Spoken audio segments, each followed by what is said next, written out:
ఆనాడు వాళ్ళు ఇచ్చింది ఎంత అంటే 3.99% ఎక్సెస్ ఇస్తే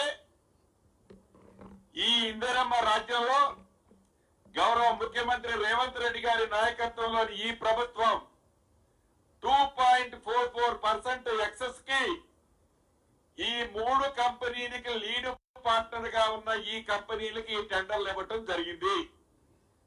ఈ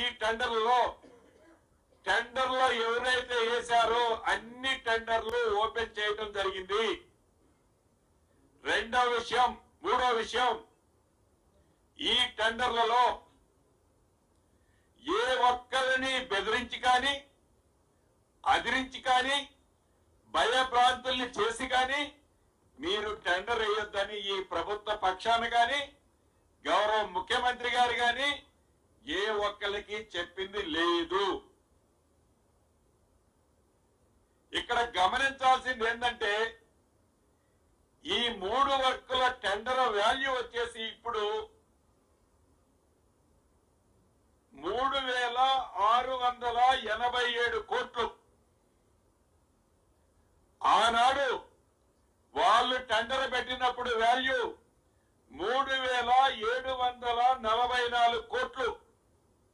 అంటే ఆనాటి ప్రభుత్వం టెండర్ పెడితే దాన్ని మళ్ళీ రీటెండర్ చేస్తే వచ్చిన విలువ ఎంత అంటే 54 కోట్ల చిల్లర తగ్గిందే తప్ప ₹1 కూడా ఎక్కువ అంటే గతంలో పిలిచిన టెండర్ల కంటే ఎక్కువ కాలేదు అనేది వారు గ్రహించకపోవటం చాలా బాధాకరమైన అనిపిస్తుంది. విమర్శ చేయొచ్చు, విమర్శ చేసే దాంట్లో అసలు పస ఉండాలా. పస లేకుండా గుడ్డ కాల్చి మీదేస్తే ఆ గుడ్డ మా మీద కాదు పడేది, మీ మీద పడి మీరే దాంట్లో ఆ మంటలో కాలిపోతారే తప్ప ఎదట వ్యక్తి కాలిపోతాడేనో, ఎదట వ్యక్తి ఏదో పదవి పోతే ఇందాక పిల్లి ఉట్టి కథ చెప్పారే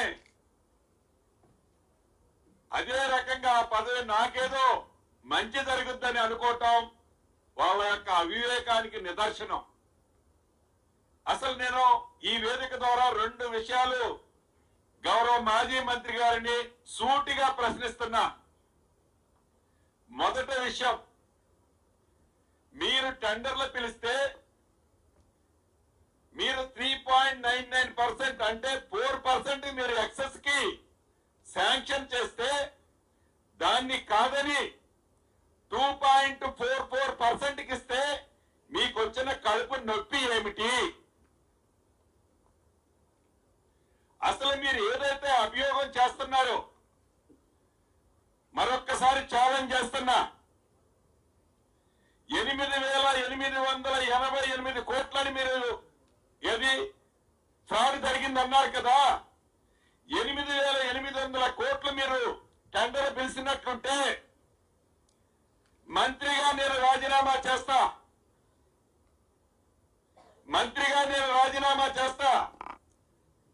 పిలవకుండా పిలిచిన టెండర్ వాల్యూ 3,516 కోట్లు 17 కోట్లు అయితే మీ శాసనసభ్యులందరినీ రాజీనామా చేయమనట్లా మీరు రాజీనామా చేయండి.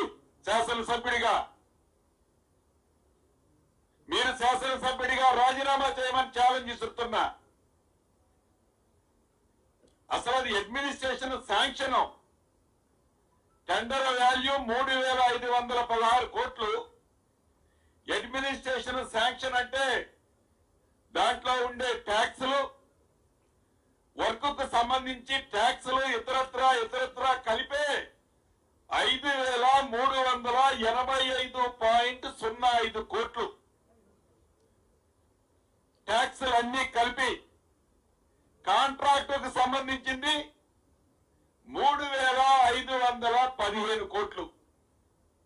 మీరు 8,888 కోట్ల ఫిగర్ ఎక్కడి నుంచి వచ్చిందని ఈ వేదిక ద్వారా ఆ మాజీ మంత్రి గారిని ప్రశ్నిస్తున్నా.